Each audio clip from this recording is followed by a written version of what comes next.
Audio কথনে সবাইকে স্বাগতম। আমরা শুরু করেছিলাম সমরেশ মজুমদারের ভ্রমণ কাহিনী 'বিনি সুতোয়'।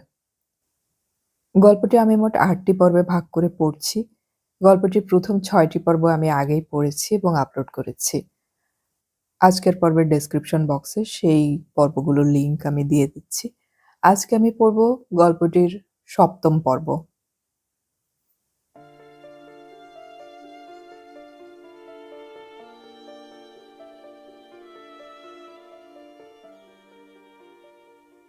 আমরা এখানে আসার আগে নিউ ইয়র্কের বাঙালিদের একটি অন্যতম সংস্থার কর্ণধার সুপ্রিয় ঘোষ অরিজিৎকে অনুরোধ করেছিলেন যদি ওদের সংস্থার সাহায্যার্থে একটা অনুষ্ঠান করে দিতে পারি তাহলে ওরা উপকৃত হবেন।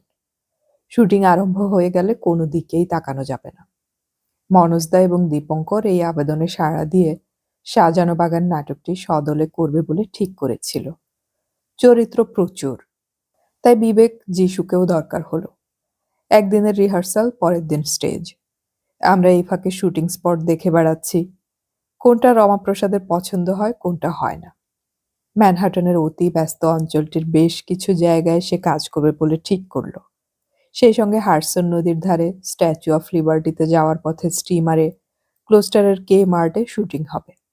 আজকেই ঠিক করলাম টেরি টাউনে রমাপ্রসাদের দিদির বাড়িটি হবে আমাদের মূল দুটো চরিত্রের বাসস্থল। দিদির দেখা পেয়ে তো বটেই, বাড়িটি দেখেও রমাপ্রসাদ খুব খুশি। ওয়াশিংটন থেকে নিজের ছোট্ট লাল গাড়ি চালিয়ে জয়ন্তী একাই এসে হাজির। আমার দেখা পাওয়া মাত্র এসে জড়িয়ে ধরল। ৫ ঘন্টা গাড়ি চালানোর পরিশ্রমে নয়, ও কাঁপছিল অন্য ধরনের উত্তেজনায়। কোনো রকমে জিজ্ঞাসা করল, সমরেশ দা, আমি পারবো তো? বললাম, মনোজের কথা মনে করার চেষ্টা করো, ঠিক পারবে। ও তোমাকে এই চরিত্রে নির্বাচন করেছিল। তুমি যা সেই রকম বিহেভ করো, দেখবে অসুবিধে হচ্ছে না। জয়ন্তী জানালো জ্যানিস আসছে কদিন বাদে। আমাদের পরিকল্পনা মতো প্রলয় ঘোষ এবং পিঙ্কির দৃশ্যগুলো আগে তুলে নেব। ইতিমধ্যে সুদীপ্ত সাদা এবং কালো চরিত্রের অভিনেতাদের নির্বাচন করতে সাহায্য করবে। প্রথম দুদিন শুটিংয়ের চেষ্টা হয়নি। দলের বেশিরভাগই শ্রুতি নাটকের রিহার্সালে ব্যস্ত। পাঞ্ছারামের চরিত্রটি মনোজদার অজস্রবার করা। দীপঙ্করও সিনেমায় যে চরিত্রটি করেছিল সেটি স্বচ্ছন্দে করছে, কিন্তু অন্যদের অনুশীলনের প্রয়োজন হচ্ছে। ব্যাপারটার সঙ্গে সম্মানের প্রশ্নও জড়িয়েছিল।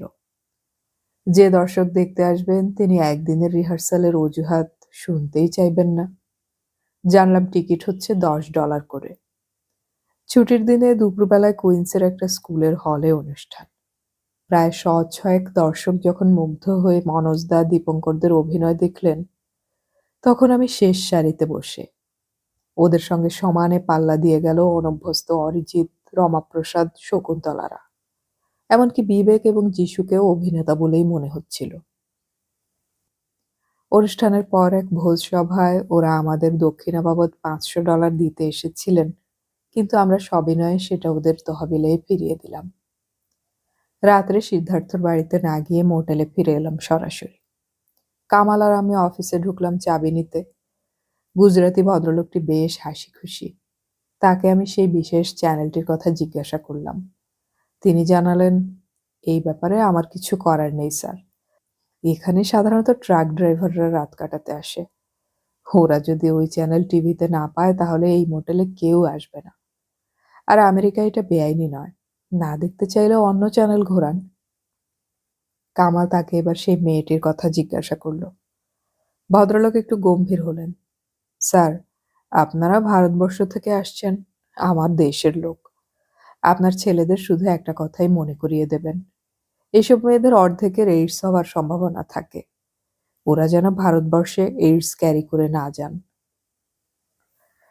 অর্থাৎ মদনসূদনের অভিজ্ঞ চোখ মিথ্যে কথা বলেনি। বাইরে বেরিয়ে দেখলাম ছেলেরা ভ্যান থেকে নেমে মোটেলের দিকে যাচ্ছে। হঠাৎ চোখে পড়ল নিচতলার ১ নম্বরের দরজা খুলে গেল। আলো থেকে বেরিয়ে এলো সেই মেয়েটি।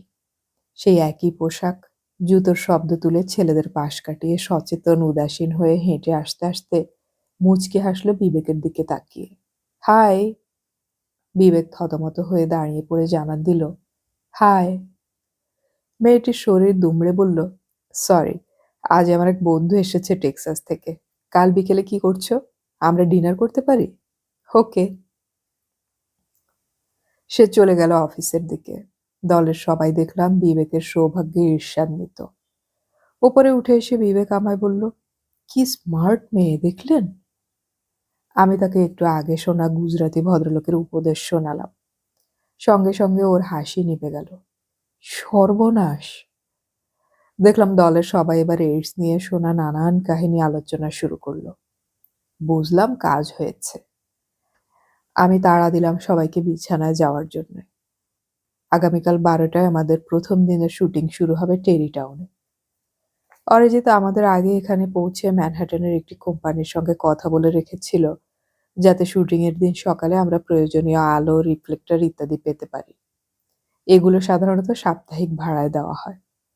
পুরো দলটাকে সকাল 9:30টায় টেরি টাউনের বাড়িতে নামিয়ে দিয়ে হাডসনের পাশ দিয়ে আমরা ম্যানহাটনের এক প্রান্তের সেই দোকানটিতে পৌঁছলাম 10:30টায়। বিশাল দোকান। সামনেই দুটো স্টুডিও ভ্যান দাঁড়িয়ে, তাতে আধুনিক শুটিং সরঞ্জাম তোলা হচ্ছে। রিসিপশনে আমাদের পরিচয় দেওয়া মাত্র দেখলাম কর্মীদের মধ্যে কানাকানি শুরু হয়ে গেল। সবাই শক্ত মুখে তাকিয়ে। আমরা ম্যানেজারের সঙ্গে দেখা করে যে সমস্ত জিনিস চাই তার একটা তালিকা দিলাম। ভদ্রলোক মাথা নাড়লেন। আমি খুবই দুঃখিত, আপনাদের মালগুলো দিতে পারছি না। শুধু আমি কেন, ম্যানহাটনের কোনো দোকানদারই দিতে পারবে না। কেন? আমরা আকাশ থেকে পড়লাম। ওগুলো ছাড়া শুটিং করা অসম্ভব ব্যাপার। আমাদের ইউনিয়ন থেকে আপত্তি করছে, ওদের কাজ না দিলে মাল বের করতে দেবে না। শুটিং স্পটে শিল্পীদের ততক্ষণে সংলাপ পড়ানো শুরু হয়ে গেছে। আমরা ভদ্রলোককে বোঝাতে চাইলাম ইউনিয়নের লোকদের কাজে নিতে আমাদের বিন্দুমাত্র আপত্তি নেই, কিন্তু আমাদের আর্থিক সামর্থ্য বেশি নয়। ম্যানেজার বললেন, এই কথায় ওরা সন্তুষ্ট হবে না। আমিও অসহায়। দুজন লাইটম্যানকে যদি তোমরা দৈনিক $200 করে দাও, তাহলে একটা রফা হতে পারে। অরিজিৎ ভদ্রলোককে বোঝাতে চেষ্টা করল, আমরা ফিল্ম তৈরি করছি না, ইউম্যাটিকে শুট করে টিভিকে দেব। এতে লাভের সম্ভাবনা বেশি নেই। তাছাড়া প্রত্যেকের সাহায্যে আমরা কাজটা করছি। দেবার মতো ডলার ইচ্ছে থাকলেও দিতে পারবো না। ম্যানেজার চারপাশে তাকালেন। তার কাঁচের ঘরে বসে কথা বলছিলাম আমরা। সেখান থেকেই দেখতে পাচ্ছি কর্মচারীদের অনেকেই আমাদের লক্ষ্য করছে। ম্যানেজার বললেন, এখানকার ইউনিয়ন খুব শক্তিশালী। আমি চাইলেও জিনিস বের করতে দেবে না। কিন্তু আপনি আশ্বাস দিয়েছিলেন বলেই আমরা শুটিংয়ের ব্যবস্থা করে ওগুলো নিতে এসেছিলাম। পুরো ইউনিট আমাদের জন্য অপেক্ষা করছে। বুঝলাম, যখন আশ্বাস দিয়েছিলাম তখন জানতাম না ইউনিয়নের কেউ কাজ পাচ্ছে না। আমি সত্যিই খুব দুঃখিত। ঠিক আছে, তোমরা এক কাজ করো, ওয়াল্টারের কাছে যাও।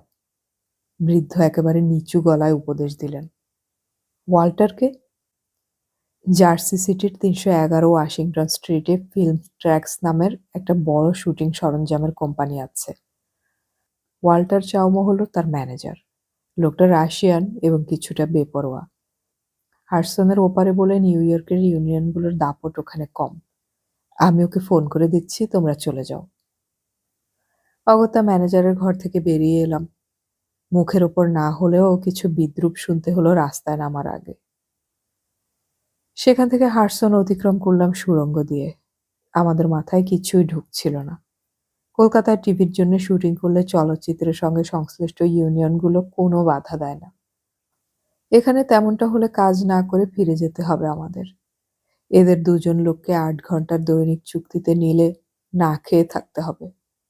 এইরকম সমস্যার কথা আগে কেউ আভাস দেয়নি।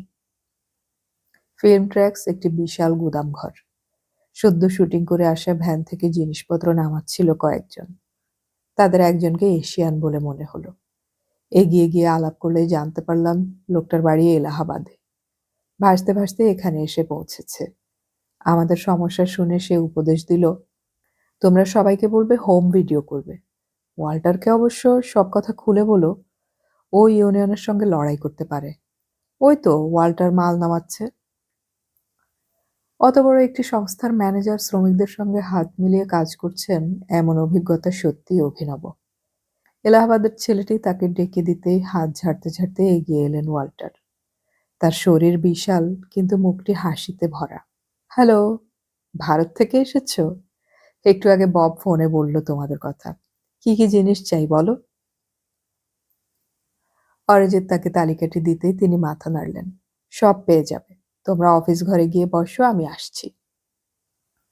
বিরাট গোডাউনটি পার হয়ে যাচ্ছে যখন, তখন গোলমাল কানে এলো। একটি কালো ছেলের সঙ্গে গলা মিলিয়ে রাগী চেহারার সাদা ঝগড়া করছে ওয়াল্টারের সঙ্গে। ঝগড়ার ভাষা অবশ্যই শালীন নয়। দোকানের একজন সাধারণ কর্মচারী কি করে ক্ষমতাবান ম্যানেজারকে অশ্লীল গালাগাল দিতে পারে তা ভাবাই মুশকিল। ওয়াল্টারও সেই একই শব্দাবলী ফিরিয়ে দিচ্ছে। অফিস ঘরে একটি মোটাসোটা মহিলা বসেছিলেন। তিনি আমাদের আপ্যায়ন করে কেন এসেছি জেনে বললেন, আপনারা এর মধ্যেই সমস্যায় পড়ে গেছেন। বাইরে ওয়াল্টারের সঙ্গে ঝগড়াটা ওই একই কারণে হচ্ছে। তবে ওয়াল্টারকে ভয় দেখিয়ে কিছু করা যাবে না। এই সময় ওয়াল্টার ফিরে এলেন। ফ্রান, এরা ভারত থেকে এসেছেন, হোম ভিডিও করবেন। এদের আমি জিনিসপত্র দেব। ফ্রান বললেন, খুব সাধু সিদ্ধান্ত। ওয়াল্টার হাসলেন। ইয়ার্কি মেরো না, ওরা আমাকে ইউনিয়ন দেখাচ্ছে। কাজের কাজ কিছু হচ্ছে না, ইউনিয়ন। আরে হোম ভিডিওর বাজেট কত? একটা গরিব চাষিকে যদি বলা হয় হাতি পুষতে, তাহলে সে কি পারবে? সে গরু পুষতে পারে। চলো, আমরাই হাতে হাতে জিনিসগুলো তোমাদের ভ্যানে তুলে দেই। এখন পর্যন্ত ঘটনা যেভাবে ঘটছে তাতে ভাড়ার কথা তুলতে পারিনি। আমাদের গোটা তিনেক রিফ্লেক্টর, 4টে আলো স্ট্যান্ড সমেত, কাটার এবং নানান রকম সরঞ্জাম চাই। সেই সঙ্গে একটি ট্রলি যাতে ক্যামেরাম্যান বসবে ক্যামেরা নিয়ে। তার আসন উঁচু নিচু করা যায়। চারপাশে ঘোরানো সম্ভব সহজ গতিতে। লাইন পেতে তার উপর ট্রলি চালাতে হয় না। ওয়াল্টারের সঙ্গে হাত মিলিয়ে যখন আমরা ওই বস্তুগুলো ভ্যানে তুলছি, তখনও দূর থেকে গালাগালি ভেসে আসছিল। আমাদের টালিগঞ্জের যেসব জিনিস নিয়ে আমরা কাজ করি এগুলো তার তুলনায় অনেক বেশি আধুনিক। বিবেক ব্যবহার শিখে নিচ্ছিল ওয়াল্টারের কাছ থেকে। একটা লিস্ট তৈরি করে ওয়াল্টার আমাদের নিয়ে ফিরে এলেন তার অফিসে। 3 সপ্তাহের জন্য $1800 চাইলেন তিনি। কিন্তু দরাদরির পরে সেটা 1500-তে স্থির হলো। ব্যাগ খুলে টাকা বের করতেই ওয়াল্টার আঁতকে উঠলেন। আরে, তোমাদের ক্রেডিট কার্ড নেই?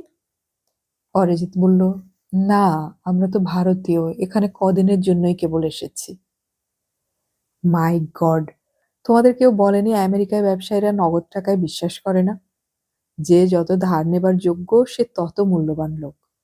ঠিক আছে, টাকা না হয় নিয়ে নিচ্ছি, কিন্তু এই যে মালপত্রগুলো তোমরা 21 দিন রাখবে। যদি ভেঙে যায়? ভাঙলে নিশ্চয়ই তোমাকে ক্ষতিপূরণ দিতে হবে। নিশ্চয়ই, আর সেটা তোমরা দিতে পারবে না, কারণ যদি তোমরা আদৌ ফেরত না দাও, আমি তো তোমার সঙ্গে পাহারায় যাচ্ছি না, আমার ক্ষতি কে সামলাবে? এ ব্যাপারে তোমাকে আমরা লিখিত। ওসব ব্যক্তিগত লেখার কোনো দাম নেই হে। তোমাকে এই মালগুলোর একটা ইন্স্যুরেন্স করতে হবে। প্রিমিয়াম বেশি নয়, কিন্তু ভেঙে গেলে বা হারিয়ে গেলে সেটার দায়িত্ব ইন্স্যুরেন্স কোম্পানির। কোথায় সেটা করতে হবে? ফ্রান তোমাকে সাহায্য করবে। এবার ফ্রান আমাদের উপদেশ দিলেন। মিনিট 5 হাঁটলেই টিউব পাবো। টিউবে চেপে হাডসনের তলা দিয়ে ওয়ার্ল্ড ট্রেড সেন্টারে গিয়ে ওয়াল স্ট্রিটের 28 নম্বর বাড়িতে পৌঁছাতে হবে। সেখানে মিসেস স্কট আমাদের সাহায্য করবেন। তিনি একজন এজেন্ট। বিবেক আর কামালকে ফিল্ম ট্র্যাক্সে রেখে আমি আর অরিজিৎ হাঁটতে শুরু করলাম।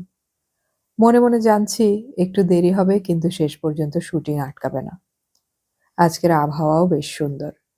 ওয়াল স্ট্রিটের মিসেস স্কটের অফিসে পৌঁছে একটি মাঝারি চেহারার মধ্যবয়সী মহিলার দর্শন পেলাম। অফিস না বলে বাইরের ড্রয়িং রুম বলাই ভালো। খুব আপ্যায়ন করলেন মহিলা। তালিকাটি নিয়ে কম্পিউটারে ফেলে হিসেব নিকেশ করে বললেন, একটু কমেই করে দিচ্ছি।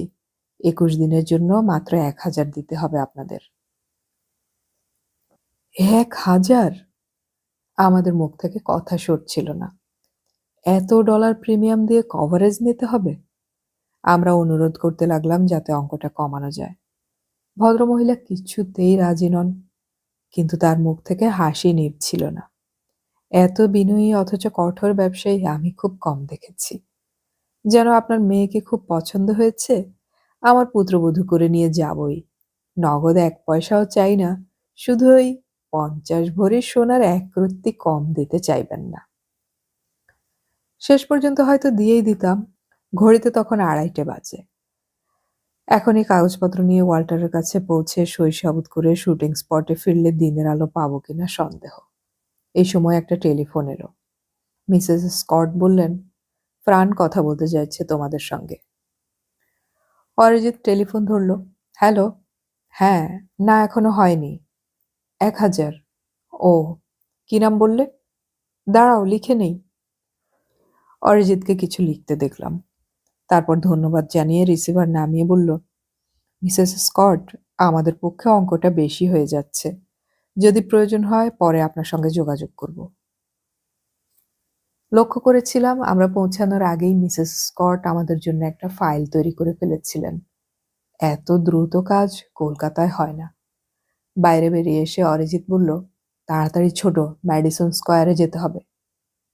ওখানে কি ব্যাপার? ফ্রান বলল, ২৬০ ম্যাডিসন স্কয়ারে ট্রেলর অ্যান্ড ট্রেলর কোম্পানির সঙ্গে সে এর মধ্যেই কথা বলেছে। ওরা এর চেয়ে কমে করে দেবে। ওয়াল স্ট্রিট থেকে ম্যাডিসন স্কোয়ার কত দূর জানা নেই। ট্রেলর অ্যান্ড ট্রেলর বন্ধ হয়ে যাবে ৪টের সময়। সেখান থেকে ওয়াল্টারের দোকানে যেতে হবে ছুটি হয়ে যাওয়ার আগে। জিজ্ঞাসা করে জানলাম আমাদের যেতে হবে 34th স্ট্রিটের কাছে। টিউব বা বাস না ধরে আমরা প্রথমবার ট্যাক্সি নিলাম। প্রশস্ত এবং আরামদায়ক আসনে বসেও অস্বস্তি। টপাটপ মিটার পাল্টে যাচ্ছে। নির্দিষ্ট ঠিকানায় নেমে টিপস সমেত $15 ড্রাইভারের হাতে দিতে হলো। কলকাতায় হলে 15 টাকার বেশি মিটারে উঠতই না। আমাদের পক্ষে ও দেশে ট্যাক্সিতে চড়া বিলাসিতা বললে কম বলা হয়। লিফটে চেপে ২৬০ ম্যাডিসন স্কোয়ারের ৫ তলায় উঠে টেইলর অ্যান্ড টেইলর কোম্পানির রিসেপশনে পৌঁছে গেলাম। যিনি আমাদের সঙ্গে কথা বলবেন তার নাম বরিস পিসম্যান। খবর দেওয়া হলো। সুন্দর সাজানো অফিস ঘর। একটু বাদেই এক সুদর্শন যুবক বেরিয়ে এলেন। আমি বরিস। আমার সঙ্গে কারো দরকার আছে? আমরা এগিয়ে যেতেই তিনি করমর্দন করে ভেতরে নিয়ে গেলেন। এই মানুষটি শব্দগুলো উচ্চারণ করলেন এত স্পষ্টভাবে যে ওকে মার্কিন বলে ভাবতে পারছিলাম না। নিজের ঘরে নিয়ে গিয়ে বরিস জিজ্ঞাসা করলেন, বলুন, কি করতে পারি? আমি নিঃসন্দেহ হলাম। লোকটি বিদেশিদের মতো ইংরেজি বলেন। আমরা সমস্যার কথা বললাম। উনি কিছু কাগজপত্র দেখলেন। তারপর জিজ্ঞাসা করলেন, আচ্ছা, ৩ সপ্তাহের জন্য $১৫০ কি আপনাদের পক্ষে দেওয়া সম্ভব? তৎক্ষণাৎ মাথা নাড়লাম। খুবই সম্ভব। এর পরের ১০ মিনিট কেটে গেল কাগজপত্র তৈরি এবং ডলার নেওয়াতে। শেষ পর্যন্ত ২ কপি ইন্স্যুরেন্স পেইড কাগজ আমাদের হাতে তুলে দিয়ে বরিস বললেন, আগামী ১ মাস এইসব যন্ত্রপাতির ব্যাপারে আপনারা নিরাপদ। যদি মনে করেন টোকিও কিংবা কলকাতায় এগুলো ওই সময়ের মধ্যে শুটিংয়ের জন্য নিয়ে যাবেন, তাও নিয়ে যেতে পারেন। ক্ষতিপূরণের দায় আমাদের। এ প্রশ্ন যদিও ওঠেই না, কিন্তু আমরা কুল পাচ্ছিলাম না। ৩ সপ্তাহের জন্য যেখানে ১,০০০ চাইছিলেন এক এজেন্ট, সেখানে ১ মাসের জন্য বিশ্বব্যাপী কভারেজ পাওয়া যাচ্ছে, তাও মাত্র ১৫০-তে। বরিসকে সরাসরি ব্যাপারটা জানালাম। কাঁধ নাচিয়ে মিষ্টি হাসলেন। অন্যের সমস্যা আমি কি করে জানবো বলুন? আমার কোম্পানির আইন মাফিক আমি যেটা করেছি সেটাই ঠিক। আশা করি বিদেশে এসে আপনাদের কাজ ভালোভাবে হবে। এবার অরিজিৎ ওকে আরেকটি অনুরোধ করল। ইতিমধ্যে আমরা জেনে গেছি আটলান্টিক সিটি, ম্যানহাটনের কিছু অংশে শুটিং করতে হলে সেই জায়গার নামে ইন্স্যুরেন্স করা আছে কিনা পুলিশ জানতে চাইবে। এ বাবদ যে ঢালাও দর আছে তা দেওয়া আমাদের পক্ষে অসম্ভব। বরিস জানালেন, আমরা যদি আগামীকাল ওর সঙ্গে টেলিফোনে যোগাযোগ করি তাহলে জানিয়ে দেবেন কমপক্ষে কত ডলার দিলে কাজটা হবে। বরিস নিজের পরিচয় জানালেন। তিনি জন্মসূত্রে রাশিয়ান। আমেরিকায় আছেন দীর্ঘকাল। এখন আমেরিকান নাগরিক। ওর ব্যবহারে আমরা মুগ্ধ। সময় বেশি ছিল না হাতে। আমরা আবার ট্যাক্সি নিলাম। ৮৫০ যেখানে বাঁচছে সেখানে $15-20 খরচ করা যেতেই পারে এবং দোকান বন্ধ হবার আগে ওয়াল্টারের কাছে পৌঁছানোটা খুব জরুরি। তবু সময় রাখা যায়নি। আমাদের ভ্যান বাইরে দাঁড়িয়ে, দোকানের সদর দরজা বন্ধ। কামাল জানালো ওয়াল্টার তার অফিসে আমাদের জন্য অপেক্ষা করছেন। বাইরে দিয়ে একটু ঘুরে সেখানে যেতে হবে। পাড়াটা ইতিমধ্যেই নিঝুম হয়ে এসেছে, যদিও দিনের আলো রয়েছে চমৎকার। আমাদের দেখে ওয়াল্টার হাসলেন। পেয়ে গেছো? দাও। তোমাদের কপাল খুব ভালো। আচ্ছা, তোমাদের কোনো কার্ড আছে? মানে কোনো সংস্থা থেকে পরিচয়ের স্বীকৃতি জানানো কার্ড? অরিজিতের কাছে কলকাতার ঐরকম একটি কার্ড ছিল। হাত বাড়িয়ে সেটি নিয়ে জেরক্স মেশিনে ঢুকিয়ে ওয়াল্টার বললেন, মালপত্র সবই তো ভ্যানে তোলা হয়ে গেছে। ভালোভাবে শুটিং করো। সমস্যা হলে আমায় জানিও। ইউনিয়ন আর কোনো ঝামেলা করবে না।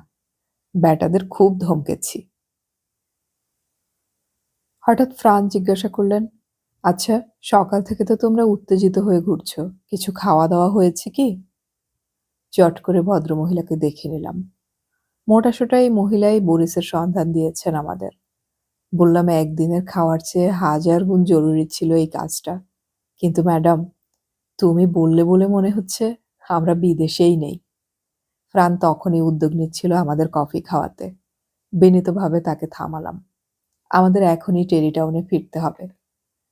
শরৎচন্দ্র আবার প্রমাণ করলেন, মহিলারা পৃথিবীর যে দেশেই জন্মান না কেন, তারা মাতৃভাব ছেঁটে ফেলতে পারবেন না।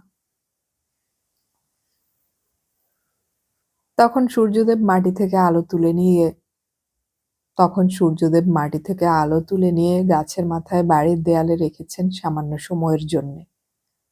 অফিস ছুটির পর গাড়ির দঙ্গল ছুটছে শহরের বাইরে যাওয়ার জন্যে। কলকাতায় যাকে আমরা জ্যামজট বলি, সেই রকম অবস্থা।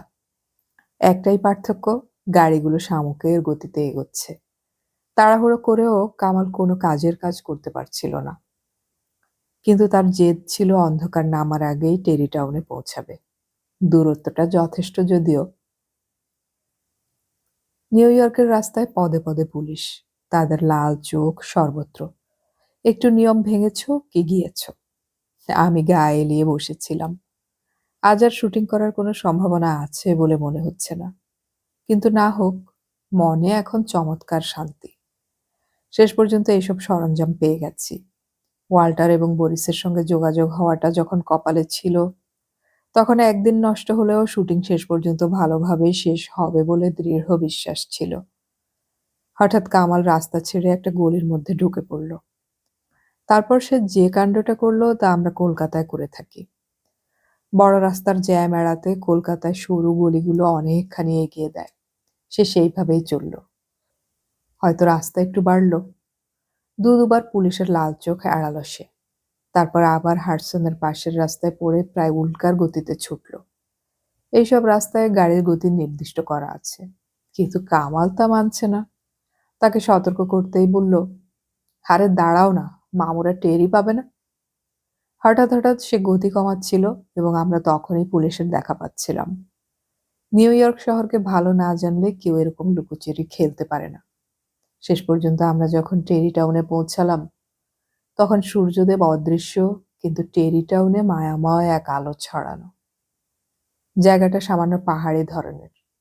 রমাপ্রসাদের দিদির বাড়ি একটু উঁচুতে। সেই বাড়ির সামনের লনে বসে ইউনিটের সবাই গল্প করছিল। আমাদের দেখে সাড়া পড়ে গেল। গাড়ি থেকে নেমে কামাল চিৎকার করল, তোমরা নিশ্চয়ই লাঞ্চ করেছ? গুড। আমরা আজ সারাদিন কিছু খাইনি, কিন্তু তাতে কোনো পরোয়া নেই। আজ অন্তত 5 মিনিটের জন্য কাজ করে ফেললে মন ভালো হয়ে যাবে। এ কথা আমারও। কিন্তু আমি ভাবছিলাম কামালের কথা। এরই মধ্যে প্রোডাকশনসকে নিজের মনে করে নেওয়াটা কম কথা নয়।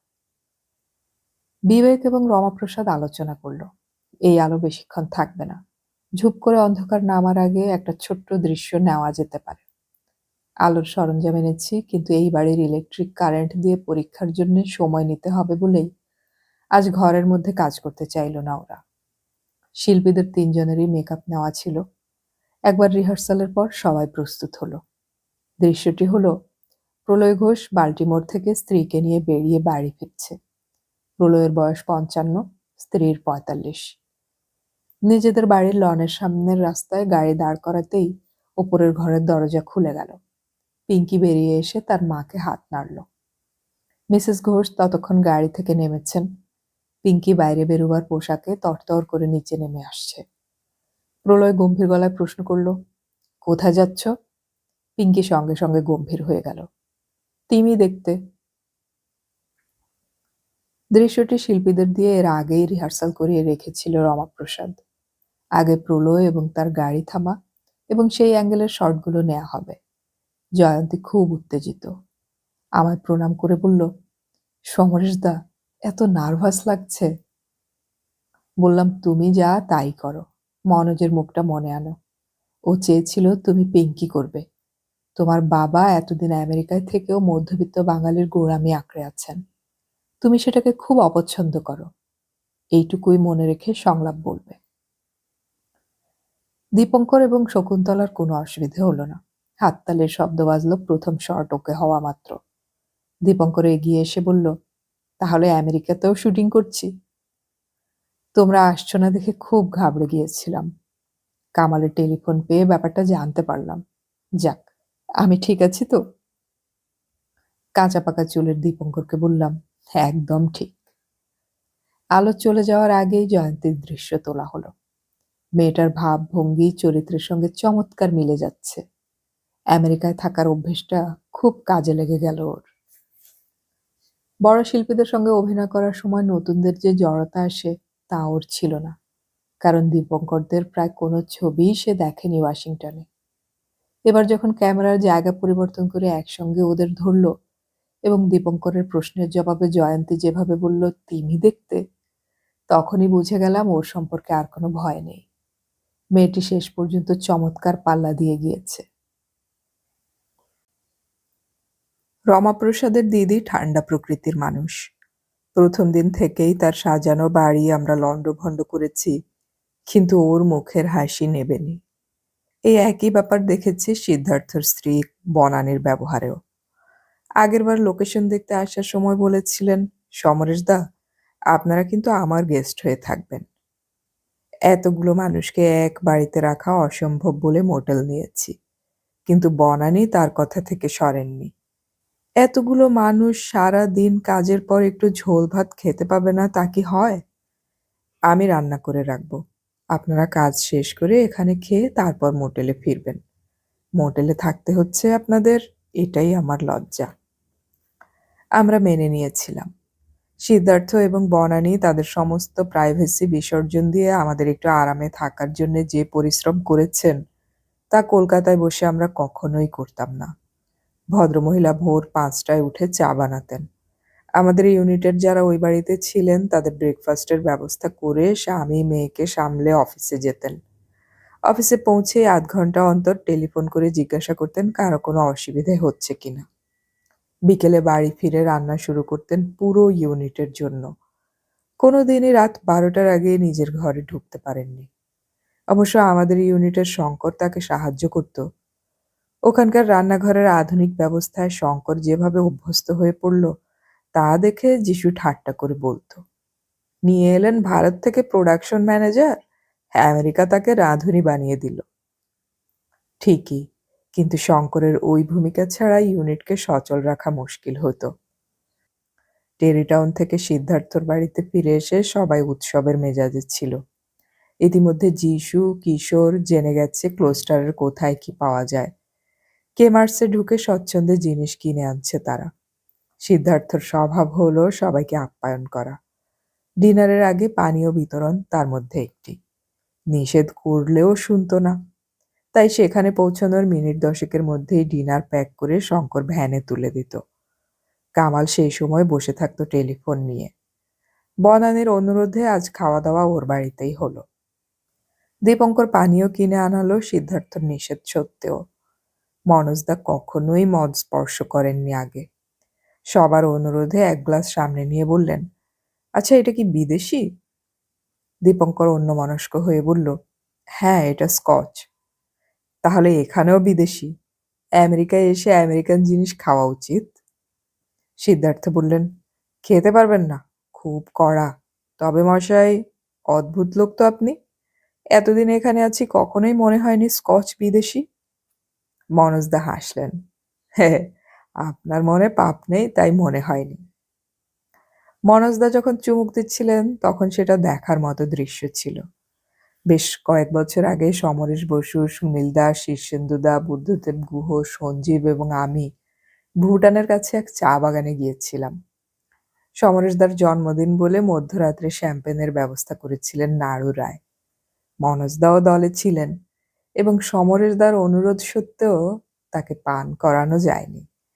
সে কথা মনে করিয়ে দিতে মনোজদা বললেন, বাবা বাড়ি থেকে বেরোবার সময় বললেন, বিদেশে সব নিয়ম মানা হয়তো সম্ভব হবে না, তবে আর ৫ জনে যা করবে তুমিও তাই করতে পারো। এক গ্লাসে ডিনার অবধি থেকে ফুরফুরে গলায় বলেছিলেন, পৃথিবীতে কত রকম বিস্ময় আছে না? আমরা তার তুলনায় কি ক্ষুদ্র। একটা গান হোক, বিবেকানন্দের গান। পরের দিন ভোর ৬টায় বেরোতে হবে, ৮টা থেকে শুটিং। মোটেলে ফিরে এসে সবাইকে শুয়ে পড়তে বললাম। কামাল ঘরে ঘরে বলে এলো আজ রাত্রে টিভির ঘুম ভাঙানোর গান যেন কেউ না শোনে। আলো নিভিয়ে শোয়া মাত্র টেলিফোন বাজলো। কামাল উঠল। ভাবলাম সিদ্ধার্থর বাড়ি থেকে কেউ ফোন করেছে। একটাই চিন্তা, সুদীপ্তর সেই কাস্টিং ডিরেক্টর এখনো কারো হদিশ দেয়নি। রিসিভার তুলে কামাল বলল, ও তুমি বলো। অর্থাৎ কানাডা থেকে নিনার ফোন। প্রথম দিকে ওর গলা স্বাভাবিক ছিল বলে ঘুম আসছিল অনায়াসে। হঠাৎ কামালের গলা বেশ উঁচুতে উঠল। অসম্ভব, তোমার কথা সব সময় শুনবো তা তুমি আশা করতে পারো না। বিয়ের সময় আমি স্পষ্ট বলেছি, আমার কাজে তুমি ইন্টারফেয়ার করবে না। না না, মিথ্যে কথা আমি অপছন্দ করি। ঘুম চলে গেল। এ তো দেখছি দাম্পত্য কলহ, এবং লং ডিস্টেন্স কলে সেটি বেশ মূল্যবান। কামাল তখন বলছে, আমি সমরেশদাকে কথা দিয়েছি তাই থাকবো। আমাদের শুটিং আজ শুরু হয়েছে। কিভাবে কত ঝামেলার মধ্য দিয়ে যন্ত্রপাতি পাওয়া গিয়েছে তুমি জানো? আর এই অবস্থায় আমি কানাডায় ফিরে যেতে পারি? শুনে আমি শঙ্কিত। এ কি কাণ্ড! নীনা ওকে ফিরে যেতে বলছে নাকি? আমরা তো একেবারে জলে পড়ে যাব তাহলে। কামাল বলল, নীনা, তুমি আমার স্বর্গ, আমাকে বুঝতে চেষ্টা করো। আচ্ছা তুমি চলে এসো এখানে। আমাদের বিরাট দল, সবার সঙ্গে আলাপ হবে। খুব ভালো ছেলে এরা। তোমার সময় শুটিং দেখে আরামে কেটে যাবে। আসছো? গুড। কবে আসবে? পরশু? কাল ফোন করে জানিয়ে দিও। চুপচাপ নিঃশ্বাস ফেললাম। যাক, বাঁচা গেল। কামালকে তাহলে ফিরে যেতে হচ্ছে না। ভোর ৫টায় ঘুম ভাঙতেই দেখলাম মদনসূদনজি আমাদের ঘরে চুল আঁচড়াচ্ছেন। কামাল বাথরুমে, নিতাই ঘুমাচ্ছে। আমায় উঠতে দেখে মদনসূদনজি হাসল। আজ রাত্রে আমি একটা অদ্ভুত স্বপ্ন দেখলাম। কোনো বয়স্ক মানুষ যখন স্বপ্ন দেখেন তখন তার বিষয় সাধারণত দুঃখজনকই হয়। কিন্তু মদনসূদনজি বললেন, মনে হলো কেউ যেন আমাদের ঘরে এসে ইংরেজিতে কিছু চাইছে। খুব মিষ্টি গন্ধ বের হচ্ছিল তার শরীর থেকে। নিতাই চোখ খুলেছিল। বলল, স্বপ্নে আপনি পর্যন্ত গন্ধ পেয়ে গেলেন? জি হাঁ, কিন্তু মেয়েটার মুখ দেখাই যায়নি। মদনসূদনজির কথা শেষ হওয়া মাত্র যিশু ঘরে ঢুকল। এই ভোরেও খাটো প্যান্ট আর গেঞ্জি পরনে। বাথরুম এখানেও ফুল? মায়েরই সমরসদা। আর এখানে বেশি রাত করব না, উল্টো পাল্টা স্বপ্ন দেখছি। নিতাই হঠাৎ বলে উঠল, তুমিও স্বপ্ন দেখেছ? হ্যাঁ, ভোরবেলায় মনে হলো একটি মেয়ে ফিস ফিস করে কথা বলছে, খুব কাতর গলায় অনুরোধ করছে। মেয়েদের এই গলা শুনলে মনটা কিরকম হয়ে যায়। মেয়েটা কিরকম দেখতে? মুখ দেখার কথা তো মনে ছিল না। তোদের বাথরুমে এখন কে ঢুকেছে? জিজ্ঞাসা করলাম। বিবেক, মিনিমাম ৮ ঘন্টা। একটু আগে রমাপ্রসাদ বের হলো। প্রায় নাটকীয় ভঙ্গিতে রমাপ্রসাদের প্রবেশ হলো। সময় নষ্ট করো না, তৈরি হও। যিশু বলল, বাথরুম দাও, নিজে তো সাত তাড়াতাড়ি উঠে পড়েছ। ইচ্ছে করে উঠেছি নাকি? হঠাৎ ঘুম ভেঙে গেল। চোখ বন্ধ করে শুনলাম একটি মেয়ে খুব দারুণ গলায় বলছে, গিভ মি $30। স্বপ্ন ভেবে চোখ বন্ধ করেই ছিলাম। হঠাৎ কি মনে হতে চোখ খুলে দেখি বিবেকদা দরজার কাছে দাঁড়িয়ে আছে একা পাথরের মতো। রমাপ্রসাদ জানালো। সঙ্গে সঙ্গে মদনসূদনজি বললেন, আরে মেরা সপনা আপ দেখা। এই সময় কামাল বাথরুম থেকে বের হলো। ৩টে মানুষ একই ঘরে শুয়ে প্রায় একরকম স্বপ্ন ভোরবেলায় দেখতে পারে? কামালের সঙ্গে অনেক দেশের মনস্তাত্ত্বিকের আলাপ আছে। মাঝে মাঝে তাদের সামনে হাজির হয় সে। শুনে বলল, দূর, নিশ্চয়ই ওদের ঘরে কোনো মেয়ে এসেছিল। না এলে ৩ জনে প্ল্যান করে গুল মারছে। 45 মিনিট বাদে বিবেকের দেখা পেলাম। তাজা, কিন্তু একটু যেন কিরকম। সরাসরি জিজ্ঞাসা করলাম, ভোরে স্বপ্ন দেখেছ? প্রশ্ন করার সময়ও জানতাম কেউ আসতে পারে না।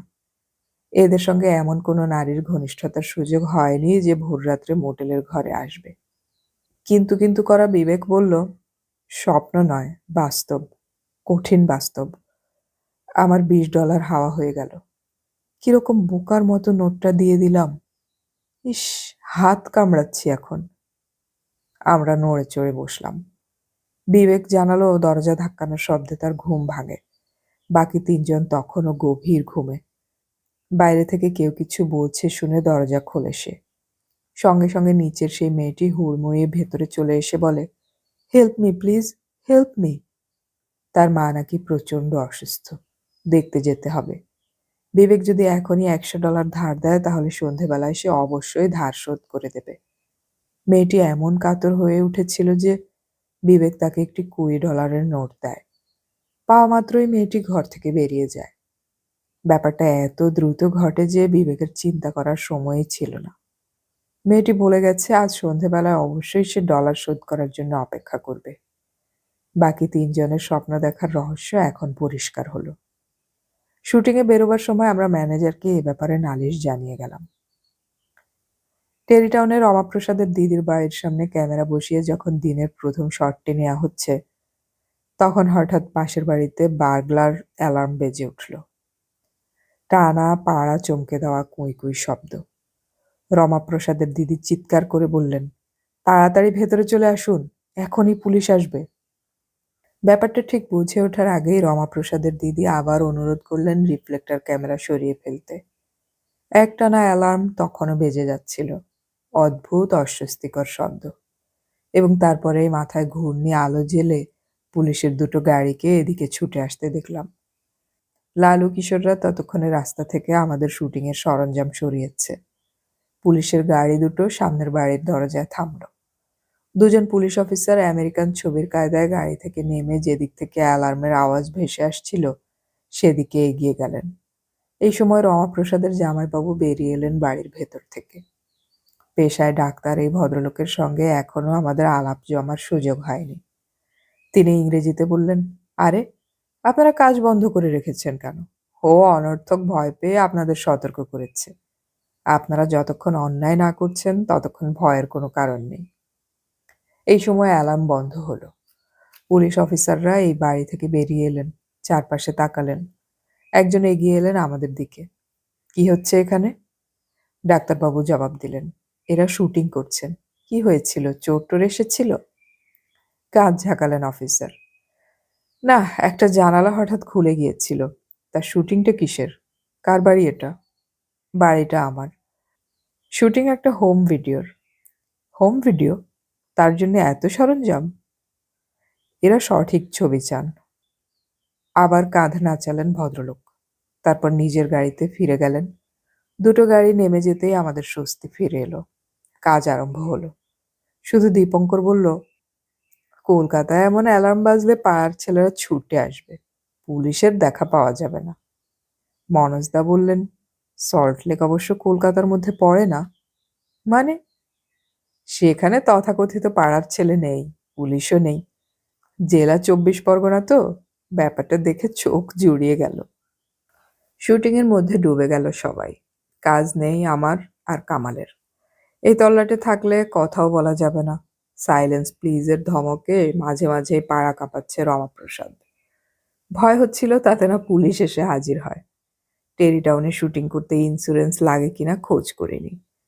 কলকাতায় কোনো বাড়ির ব্যক্তিগত মিটার থেকে কারেন্ট নিয়ে শুটিং করা আইনসম্মত নয়। এখানেও সেই ব্যবস্থা চালু আছে কিনা জানা নেই। অতএব পুলিশ যত দূরে থাকে ততই মঙ্গল। কিন্তু কাজে ডুবে গেলে রমাপ্রসাদের বাস্তব জ্ঞান ফিরিয়ে আনা খুব মুশকিল। এখানে একটা কথা বলা দরকার। সিরিয়ালের ভাষা হলো হিন্দি। দীপঙ্কর এবং শকুন্তলা হিন্দিতে অভ্যস্ত হলেও জয়ন্তীর কাছে সেটা নতুন ভাষা। মাঝে মাঝে কলকাতায় গেলে হিন্দি শব্দ কানে এসেছিল বটে, কিন্তু ওয়াশিংটনে হিন্দি বলার কোনো প্রয়োজন হয় না তার।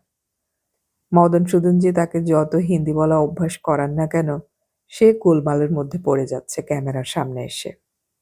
বাঁ হাতের মুঠোয় কাগজে লেখা পরের সংলাপ ধরে রাখছে বেচারা। সুযোগ পেলেই বাংলায় লেখা হিন্দি শব্দ ঝালিয়ে নিচ্ছে। অবশ্য পিঙ্কির হিন্দি সংলাপ খুবই কম। আমেরিকায় বড় হয়ে ওঠা কোনো মেয়ে স্বাভাবিকভাবেই বাড়িতে সিকি ভাগ মাতৃভাষা বলে। ইংরেজি বলার সময় জয়ন্তীকে মনে হচ্ছে নিজের মনের কথা বলছে। আমি আর কামাল বাড়ির বাইরে ভ্যানে বসেছিলাম। শঙ্কর এসে বলল, সমরেশদা, লাঞ্চের ব্যবস্থা কি হবে? কামাল বলল, এই নিয়ে তোমাকে চিন্তা করতে হবে না।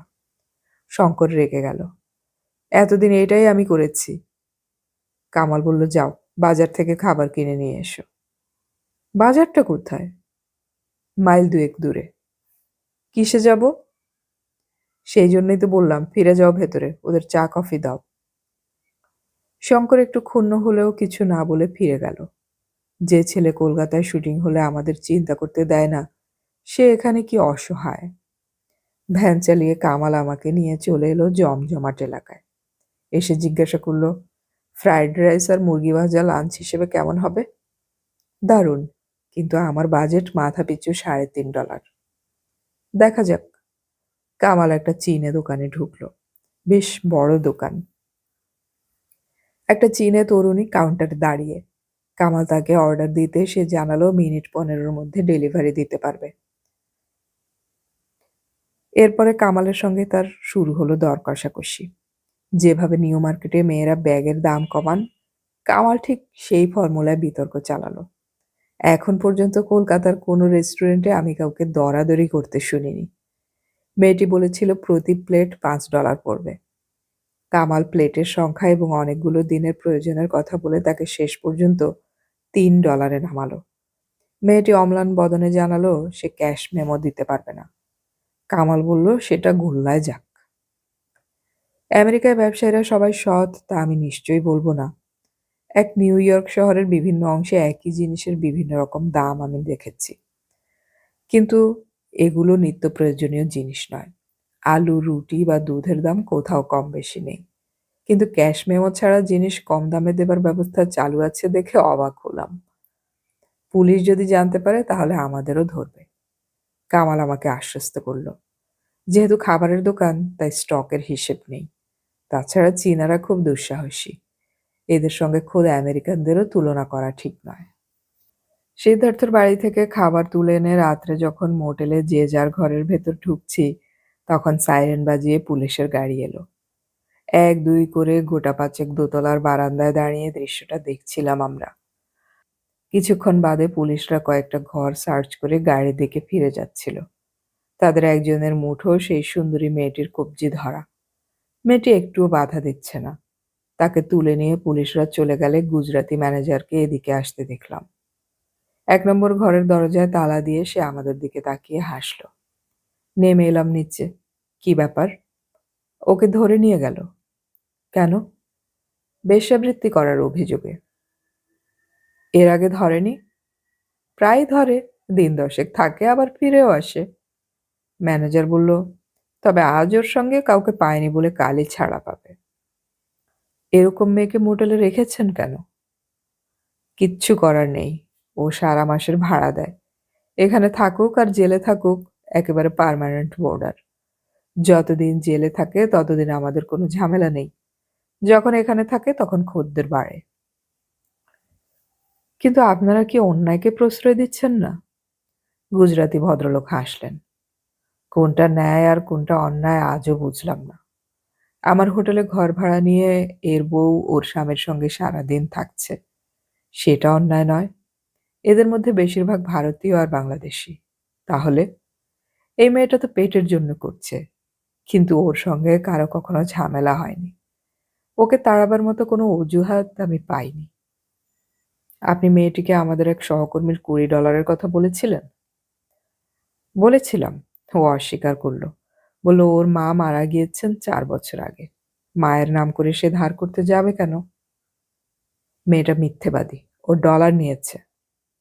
প্রমাণ না থাকলে আমি তো কিছু করতে পারি না, স্যার। আমরা যখন কথা বলছি তখন একটি মাঝবয়সী মহিলাকে এগিয়ে আসতে দেখলাম। পরনে প্যান্ট এবং গেঞ্জি। সামান্য স্থূলকায়া। মহিলা এসে ম্যানেজারকে জিজ্ঞাসা করলেন, ১ নম্বর ঘরটার চাবি আজ রাত্রের জন্য পাওয়া যাবে? ও তো আগামীকালের আগে ফিরছে না। কেন? কি দরকার? ম্যানেজার জিজ্ঞাসা করল। আমার বোন এসেছে ২ টো বাচ্চাকে নিয়ে। ওরা শুতে পারত। নতুন ঘর ভাড়া নিতে বলো তোমার বোনকে। মহিলা পত্রপাঠ ফিরে গেলেন। গুজরাতি ভদ্রলোক বললেন, দেখলেন তো মজা? পয়সা খরচ করতে কেউ রাজি নয়। ইনি কে? এই মোটেলের রুম কিপার। আপনারা বেরিয়ে গেলে ঘর পরিষ্কার, বিছানা ঠিক করা এর কাজ। ৪ বার বিয়ে হয়ে গেছে এর মধ্যে। আচ্ছা, সেটা তো অন্যায় নয়, তাই না? গুজরাতি ভদ্রলোক হেসে ফিরে গেলেন অফিস রুমের দিকে। ওপরে উঠে বিবেককে বললাম, সরি, তুমি তোমার ডলার ফিরে পাওয়ার আশা ছেড়ে দাও। তিনি অস্বীকার করেছেন কিছু নিয়েছেন বলে। ঘরে ঢুকে দেখলাম কামাল টেলিফোনে কথা বলছে। কামাল এবং টেলিফোন এত স্বাভাবিক ছবি যে মাথা ঘামালাম না। রিসিভার নামিয়ে রেখে কামাল বলল, সমরেশ, তোমাকে একটা কাজ করতে হবে। কি কাজ? কাল রমাপ্রসাদ সবাইকে ৯টার মধ্যে টেরিটাউনে চায়। আমি ভ্যান চালিয়ে যাব সেখানে। তোমাকে এয়ারপোর্টে যেতে হবে। বুঝতে পারলাম নীনা আসছে। তাকে রিসিভ করতে নিশ্চয়ই কারো যাওয়া দরকার। কিন্তু এই হ্যাকেনস্যাক থেকে এয়ারপোর্টে যেতে হলে ট্যাক্সির প্রয়োজন। সেখান থেকে ফিরে সিদ্ধার্থর বাড়ি অথবা টেরিটাউনে যেতে হলে অন্তত $100 দরকার। এই খরচ কে দেবে? কামাল বোঝাচ্ছিল যাওয়া উচিত তারই। কিন্তু সে গেলে শুটিং বানচাল হয়ে যাবে। টেরিটাউনের ঠিক উল্টো দিকে ওই এয়ারপোর্ট। এটি নিউ জার্সির কাছে হলেও শুটিং স্পট থেকে বেশ দূরে। প্লেন নামছে ঠিক ৯টা ১০-এ। $100 না ১ ঘন্টা সময় কোনটা বেশি দামি বুঝতে পারছিলাম না। রমাপ্রসাদ বলল, সমরেশদা, এভাবে সময় নষ্ট করলে তো নির্দিষ্ট সময়ের শুটিং শেষ করতে পারবো না। আমাদের ফেরার দিন ঠিক হয়ে যাচ্ছে। এই কথাটা আমার চেয়ে ভালো কেউ জানে না। কিন্তু যিশু লালুরা বলল, যদি ১ ঘন্টা সময় বেশি খরচ হয়ে যায় আর ওরা একটু বেশি পরিশ্রম করে তাহলে পূর্ণ করে দেবে। কিন্তু কামালদার বউ আসছে, অথচ তিনি এয়ারপোর্টে যাবেন না, তা কি করে হয়? দেখলাম কামাল এতে খুশি হলো। এয়ারপোর্টে যাওয়ার বাসনা ওর ভালোই ছিল। ভ্যানে চেপে আমরা ঠিক ৯টায় এয়ারপোর্টে পৌঁছে গেলাম। রমাপ্রসাদ গম্ভীর। ছেলেদের বললাম ভ্যানেই অপেক্ষা করতে।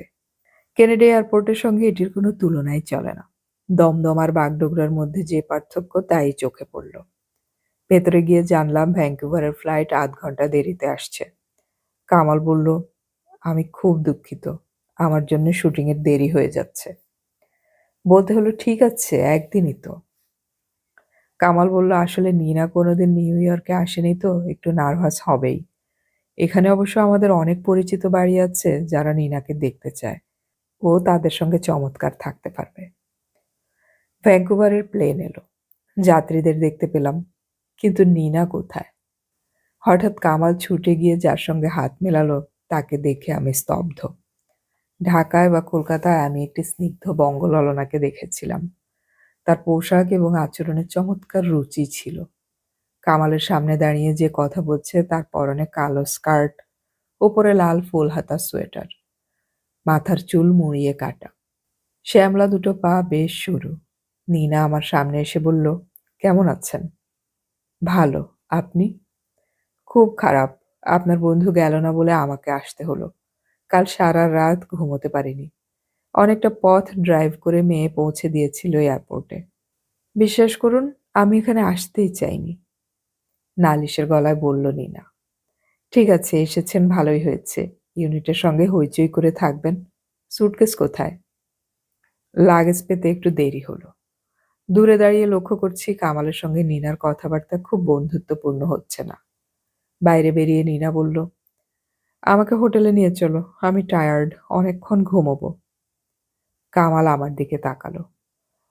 আমরা মোটেলে ফিরে শুটিং স্পটে যেতে হলে দ্বিগুণ পথ পাড়ি দিতে হবে। সে জবাব দিল না। ভ্যানে যারা বসেছিল তারা এইরকম এক বাংলাদেশি বৌদিকে দেখবে আশা করেনি। আলাপ করিয়ে দেবার সময় কেউ কিচ্ছু বলেনি।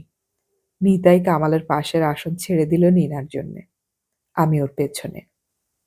ভ্যান চালু হওয়া মাত্র নীনা জিজ্ঞাসা করল, কোথায় যাচ্ছ এখন? প্রথমে ক্লোস্টারে, দীপঙ্কর শকুন্তলা আছে ওখানে। ওদের নিয়ে টেরিটাউনে।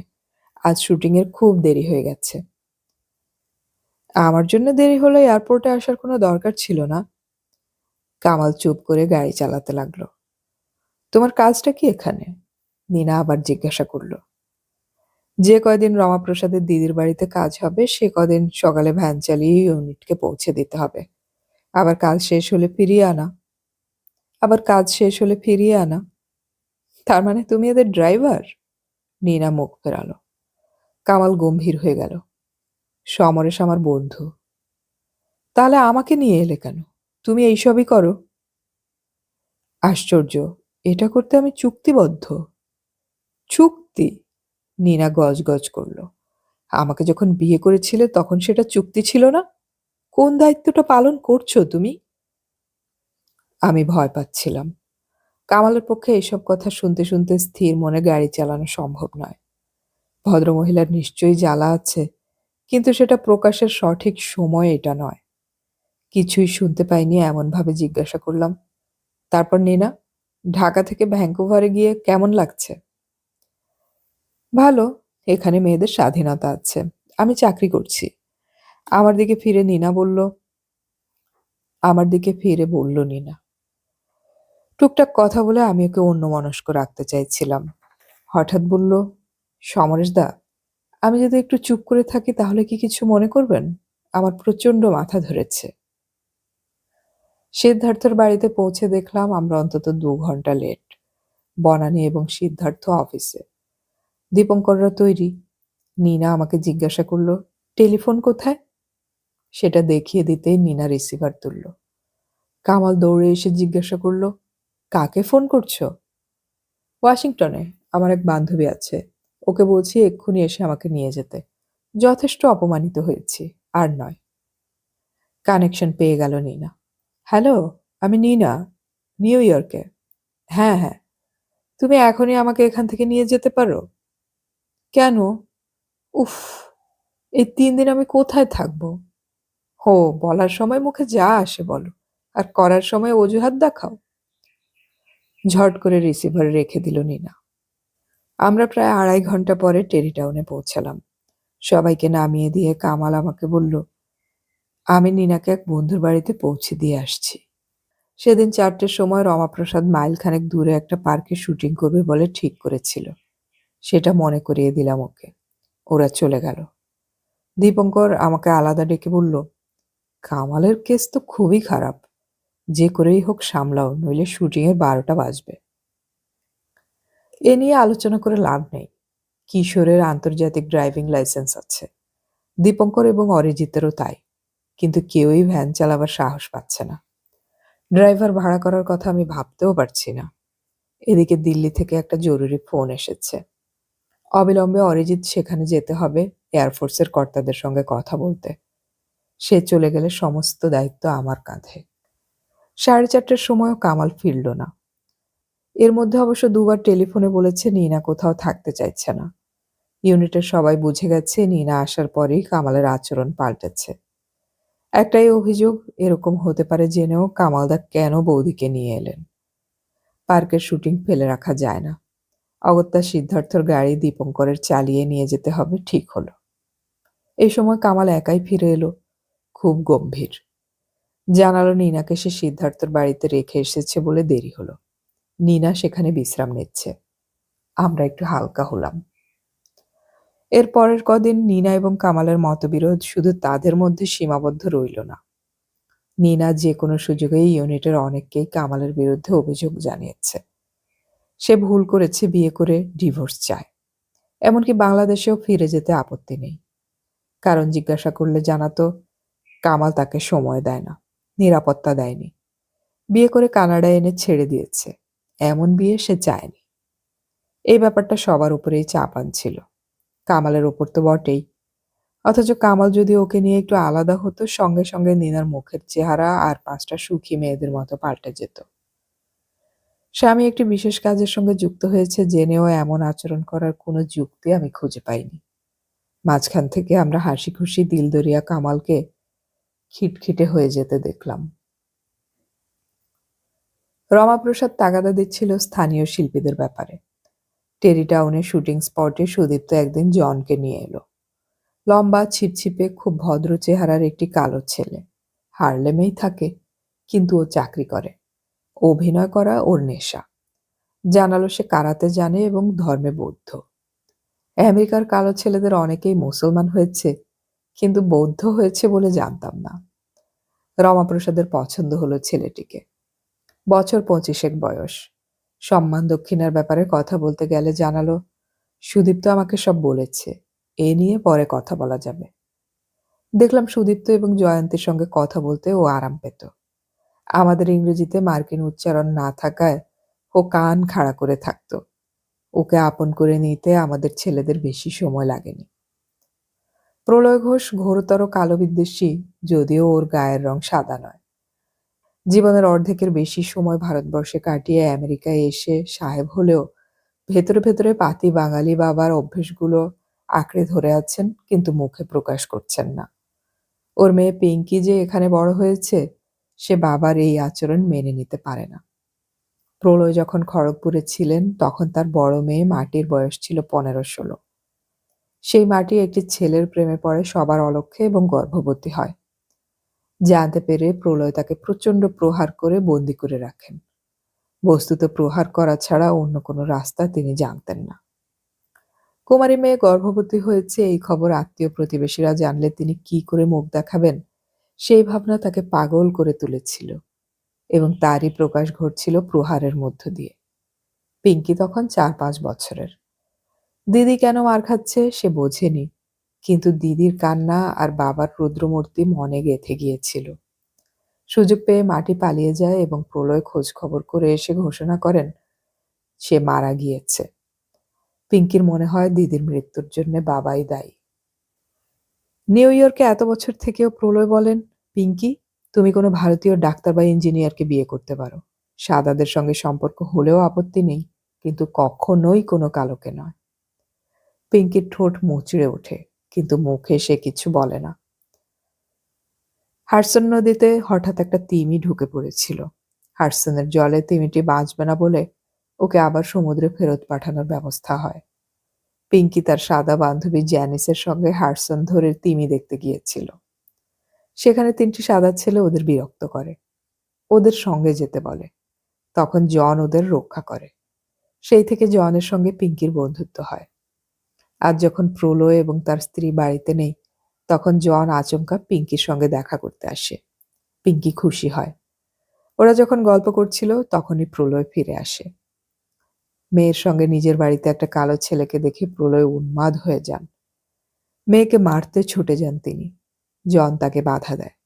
জনের শক্তির কাছে অসহায় দাঁড়িয়ে থাকে প্রলয়। পিঙ্কি শান্ত গলায় বলে, ওকে ছেড়ে দাও জন, উনি আমাকে মারতে চাইছেন, মারুন। আমার দিদিকে উনি খুন করেছিলেন, আমাকেও না হয় করুন। জনের শুটিং শুরু হলো এরকম একটি গুরুত্বপূর্ণ দৃশ্য দিয়ে। রমাপ্রসাদকে আমি বলেছিলাম হালকা কোনো দৃশ্য প্রথমে নিয়ে ওকে অভ্যস্ত করাতে,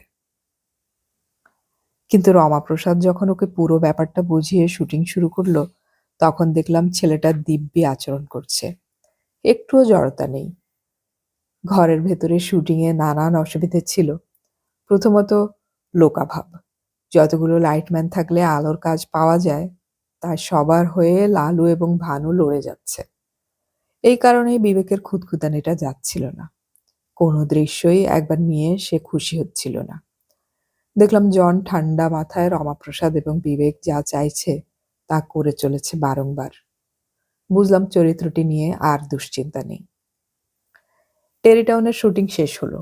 রোজ সকালে নিজেই হার্লেম থেকে চলে আসে জন, বিকেলে ফিরে যায়। কোনো কোনো দিন রাত বেশি হলে তাকে স্টেশনে পৌঁছে দিতে হয়। নীরা 2 দিন মোটেলে ছিল কামালের সঙ্গে। তারপর ওয়াসিম নামে এক বাংলাদেশি ভদ্রলোকের বাড়িতে গিয়ে আছে। শুটিংয়ের ফাঁকে রোজই কামালকে সেখানে হাজিরা দিতে হয়। আজ মধ্যরাত্রে মোটেলে বসে টেলিফোনে কামাল তার সঙ্গে ভালোভাবে কথা শুরু করে ঝগড়ায় পৌঁছায়। এবার ম্যানহাটনের রাস্তায় শুটিং। শোনা গেল রিফ্লেক্টর নামানো চলবে না। দৃশ্যটি ছিল পিঙ্কি এবং জন হাঁটছে। একটি কালো ভিখিরি এসে পয়সা চাইল। জন দিতে রাজি হলো না। ছেলেটি তাকে হেটম্যান বলে গালাগালি দিয়ে চেঁচিয়ে উঠল। সুদীপ্ত হাসি খুশি একটা কালো ছেলেকে নিয়ে এলো। সে পেশাদার অভিনেতা। চরিত্রটি কি করবে জেনে নিজের ব্যাগ খুলল সে। দেখলাম একটা কালো ছেঁড়া কোট রয়েছে ব্যাগে। চটপট আয়না বের করে মেকআপ করে নিয়ে কোটটি পরে রমাপ্রসাদকে জিজ্ঞাসা করল ঠিক আছে কিনা। রমাপ্রসাদ সামান্য পরিবর্তন চাইলে সেটা করে নিল। রাস্তায় যারা হাঁটাচলা করছে তারা দাঁড়িয়ে পড়ছে না শুটিং দেখার জন্য। শুধু ছেলেটি যখন চিৎকার করে বলছে, এই যে মার্টিন লুথার কিং, চেয়ে দেখো আমাদের কি অবস্থা, তখন দুই কালো পথচারী মন্তব্য করল, it's not his fault. Ramaprasad ওকে বলা মাত্র কোট খুলে ব্যাগে পুরে মেকআপ তুলে নিল ছেলেটি। সুদীপ্ত বলেছিল ওকে $50 দিতে, দেয়া হলো।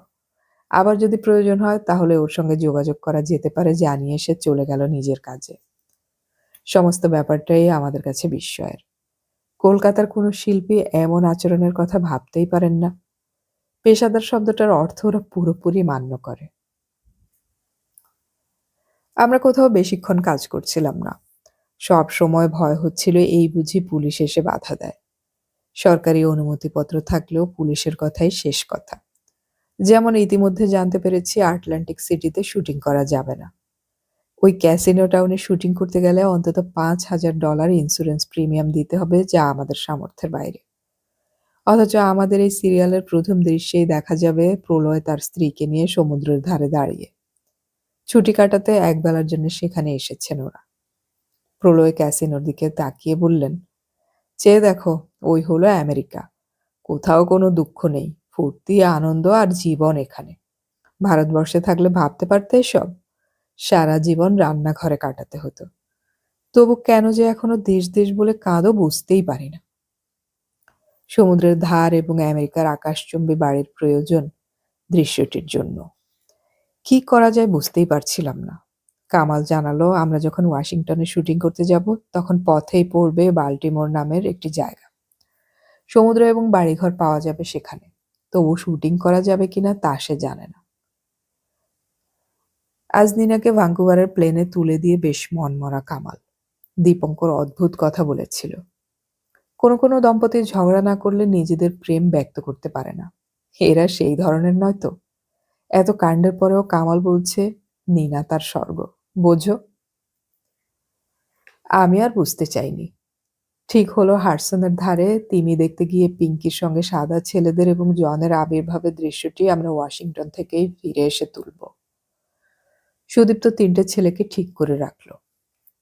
ভোরবেলায় রওনা হয়ে গেল জয়ন্তী, শঙ্কর আর নিতাইকে সঙ্গে নিয়ে তার লাল গাড়ি। দুপুরে আমরা ওয়াশিংটনের দিকে যাত্রা করলেই অরিজিৎ ফিরে যাবে দিল্লিতে। আমাকে আলাদা করে ডেকে বলল, ঠিকঠাকই তো এগোচ্ছে, বাকিটা শেষ না করে ফিরো না। আমরা কোনোভাবেই হাঁটতে রাজি নই। আমি হাত মেলালাম। কিন্তু এখন দায়িত্বের ভার আমার চেয়েও অনেক বেশি বেড়ে গেছে, সেটা টের পেয়ে নিজেকে অসহায় মনে হতে লাগলো।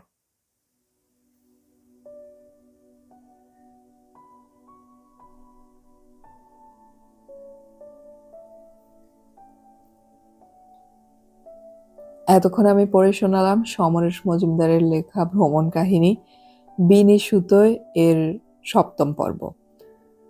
আমার কিছু কিছু শ্রোতা আমেরিকায় আছেন।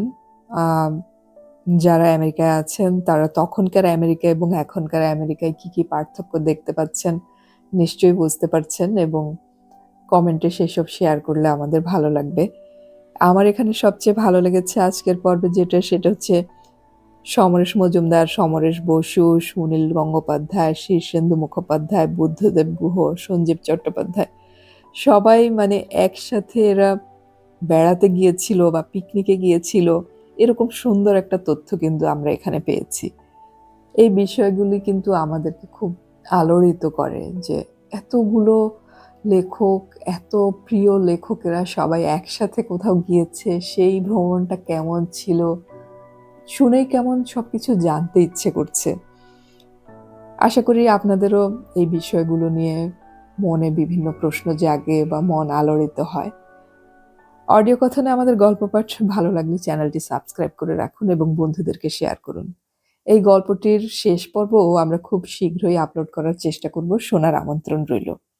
গল্পটি আপনাদের শুনতে কেমন লাগছে তা কিন্তু কমেন্টে অবশ্যই জানাবেন।